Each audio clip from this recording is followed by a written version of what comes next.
Welcome to Luca is a Billionaire, where the only thing I invest in is your answers. In this video, I will explain how to make a burrito bowl like Chipotle.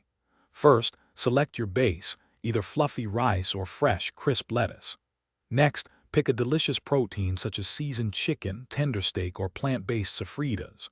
Don't forget to add some hearty beans and sizzling fajita vegetables.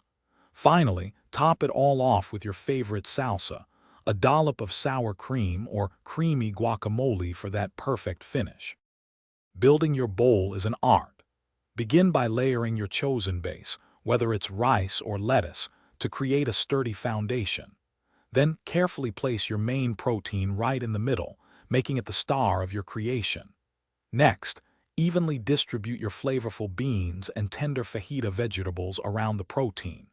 Finally, complete your masterpiece with a generous selection of your preferred toppings and zesty sauces, bringing all the flavors together. To truly capture that authentic taste, focus on fresh ingredients and smart preparation.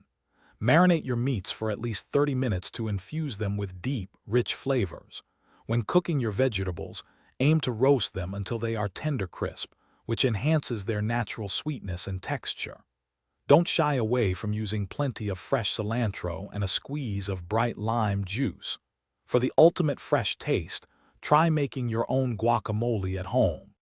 The beauty of a burrito bowl is how easily you can customize it to your liking. Feel free to experiment with various salsas, from mild to extra spicy, and a range of hot sauces to find your perfect kick. For even more flavor and texture, consider adding a scoop of sweet corn salsa or a drizzle of warm queso. Remember, you're the chef here, so adjust the spice levels to perfectly match your personal preference.